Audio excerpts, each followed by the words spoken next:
thank you for all your input this evening, and thank you again for the layout of these. Next, we have Human Growth and Development update.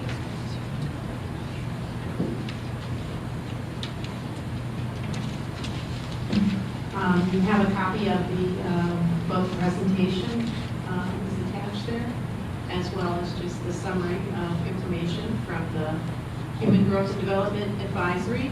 We had 8 parents come, 6 stayed throughout the meeting, and did give us some feedback on the topics that were for discussion. And I guess a couple overarching questions would be, how do we want to proceed from here? Do we want to try to pursue more input from parents, community overall, or the Human Growth and Development is an advisory to the board, so the information from the meeting goes to the board in advisement, and then we still, of course, have power as the Board of Education to decide whether or not those topics that were brought forth are going to be implemented into the curriculum. I just wanted to add, I attended the meeting as a board member as part of the P&C committee, and what Kathy was just saying about, the Human Growth and Development committee advises us, and not having enough parents really there to get any advisement, and having it be a very divided half and half about their feedback to us. There was some conversation at the end about how we could gather that information. There was a conversation if it could be done through a survey. Should we have the presentation happen again? What should occur from there? And having been there for the presentation and also kind of the question and answer afterwards, I would like to see the Policy and Curriculum Committee to talk about having that presentation done again, so that we could open it up for the committee. I would like to see it at a night not aligned with another event. I didn't hear a lot of feedback about that, but I think some people there felt that there was some conflict with that. So just looking at that regarding it, that would be my suggestion. I felt that it was a very good presentation that provided the community enough information to be able to make a decision, to advise us that was done very well. But we just need more community input. One idea that you might consider, since the board meetings are videotaped, that presentation be brought to the curriculum and policy meeting and be presented at that time, and then at least it could be shared out easily with others for input. Just a thought. Because we did hold some meetings last year too, and we didn't really get a huge crowd of people. Yeah, they weren't advertised like we did this one, though. With sign up and those things. So, Right. So that was different. And we did have more parents sign up than that show. Right. About I was 8. so excited. We had like 18, and then Yeah. So I'm not sure what prevented some people from attending. So I would just, maybe the weather a little bit, but yeah.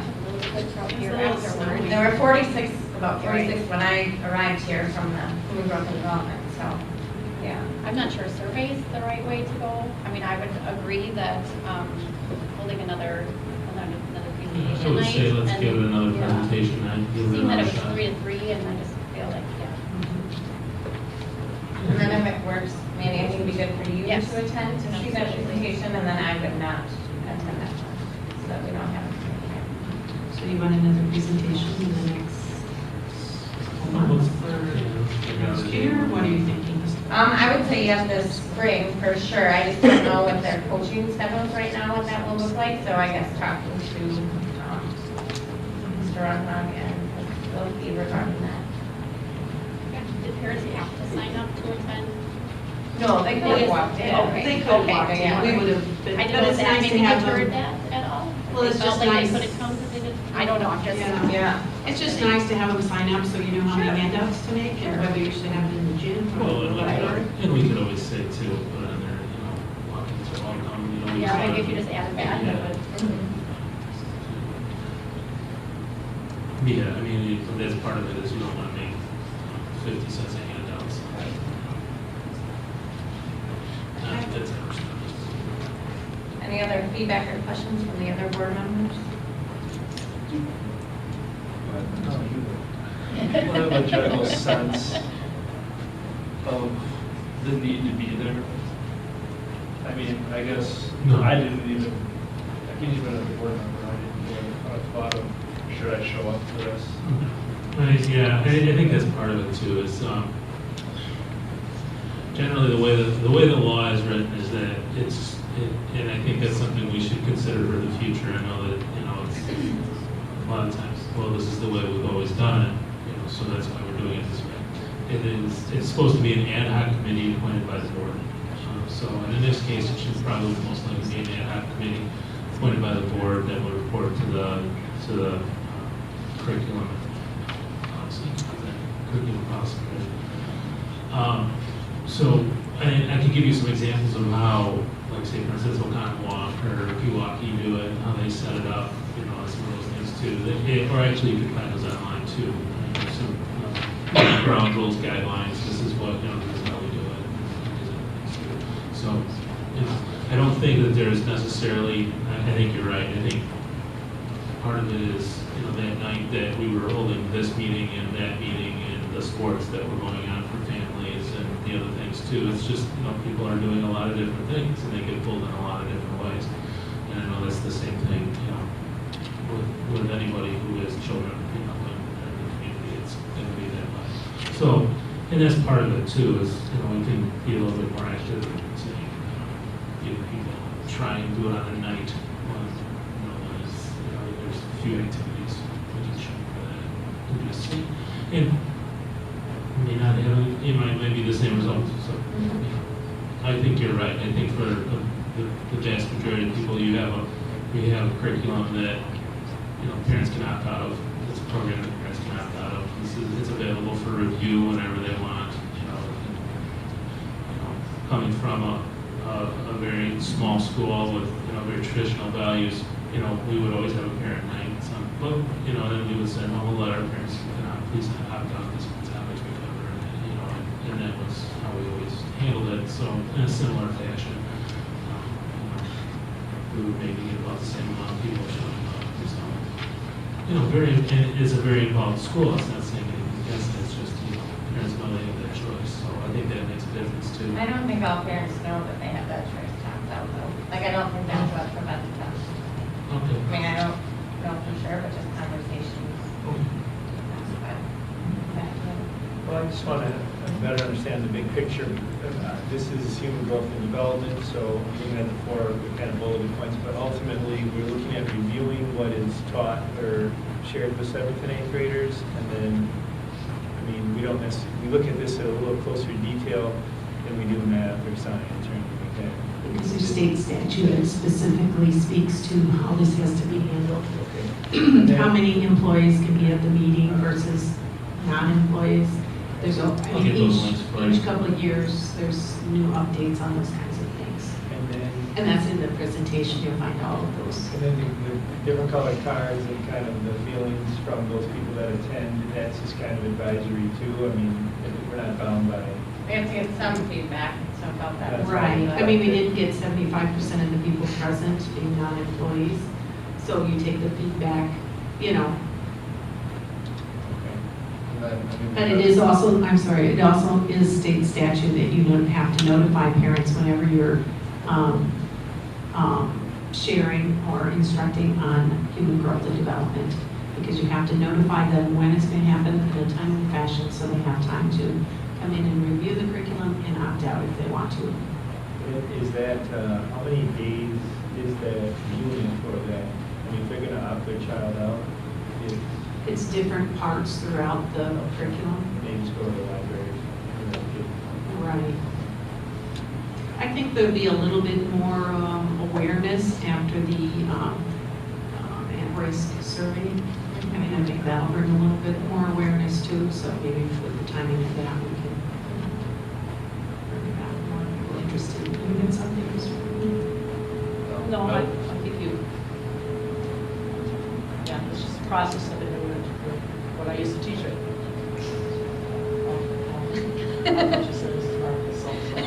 So that was like 3 years ago, right? Right, When exactly. it Started. When it Defers to started. Mark Thornton. Sorry. Disengagement. We'll work on that. Yeah. Anything else from any other board members? Stan? Okay. Please keep us posted on the date regarding. Next item is summer intervention. Actually, some of the students have been asking about this, and the teachers came to you last year and asked for $8,000 so that all of our, what we talk about is that out of the population of students that need intervention of some sort, there's a tier 2 level, which is just a little bit of intervention, and then tier 3 level is more of an intensive intervention. So last summer, we had some really dedicated staff members, Judy Ketterhagen, Ronna Freeze, and Jennifer Lindner, who worked with students in tier 1, or tier 2 and tier 3 to provide intervention for ELL, as well as math and reading intervention. Some of it was virtual intervention and coaching, but most of it over the last couple of years, we've found out that less and less of virtual coaching really does work in the end. We need to come and actually be with the teachers. Teachers motivating them. So there's a little bit of each, but it was more face-to-face. So what I'm coming to you at this time is because those teachers want to know, are we going to do that again this year? And certainly we're looking at data. That data has just come out. But I guess I would say that even if the students are not growing over the summer, some of them certainly grew over the summer, some of them maintained, but when you do a backslide and you're already behind, a backslide really just never lets you catch up. So those programs are open to the children until early August when they have to be changed over for the new school year, but it's providing additional staff coaching with both title funds and school district funds, but I'm asking for up to $8,000 out of the general fund for summer intervention programming.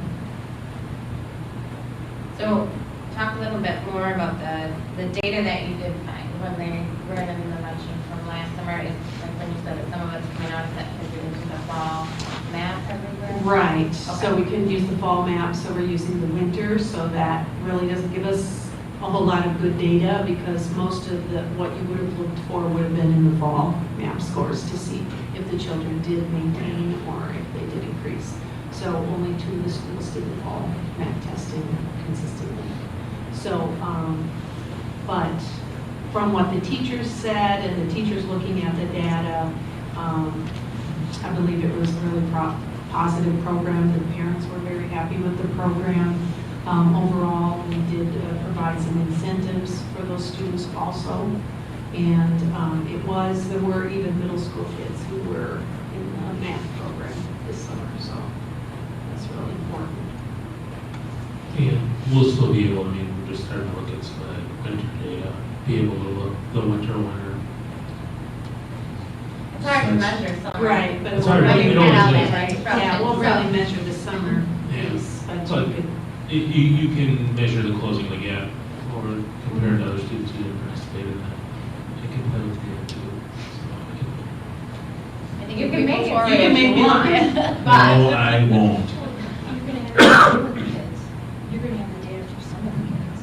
Right. It's not yet all of them. Right, It's just. so you can't make any And I think general. that's just important, and I think whether if the you data move looks like running record or what, you know. What are you going to use to Right, see? so how will we know that over time? Because I don't think one summer either is accurate to Right. look at, you need probably 3 to 5 years to know what you're really looking Do some pre and post there too.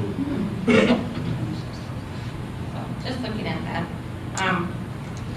I think what we saw over the past 2 summers and looking at this information for $8,000, I think it's definitely worth continuing that.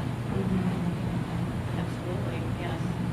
And the thing that I like is that each year over the past 3 years, we have done more and more for students who are at risk in learning. And I just really think that's critical to keep spending that money on that because even if it's maintaining the student throughout the summer, you're still ahead in the end than if they fall back. because typically students on the low end, especially like tier 3 in reading, will lose almost all, if not all, of the reading that they gain during the school year if they don't have specific intervention. They can't just read books like other kids might be able to. They have to continue with that same type of intervention. So I think as a district, we've done a good job adding those programs in. People always ask for more and more summer programming, but if you look at what we're offering for our TAG students, we have some in enrichment camp and some of those things for students, and I think this is really important for students on the end of struggling and needing. Are we able to, like our students who are at a tier 3 at the end of the school year, are we able to encourage more of a face-to-face option, knowing that that's probably going to be, Yeah, we had a lot more face-to-face last year than the year before. I think that, showing that information to the parents, how much more beneficial that is for maintaining these skills than. And the parents wanted that. So that's an option on how they receive that instruction? Most of the elementary kids came for face-to-face. I've been impressed too, talking with the interventionists on just on the growth for programs like Lexia. And it has been pretty impressive, the students, the growth that they have, both ELL and English speaking. So, And I don't think we used, I think we used more of $5,000 to $6,000 this year, but I do think that we might want to increase our ELL programming for the summer, because I know that Rana Freeze has some wonderful new students that are non-English speakers and could use to some extent experiences this summer. How many students take advantage of this program? I couldn't tell you off the top of my head, but I have the grades in my office, so I can get back to you. Any other questions regarding? it was my first year, I have an excuse. Keith always makes fun of me when I don't know the numbers. Anything else regarding summer intervention? All right, moving on. Discuss on implementing a PBIS plan within the RTI framework.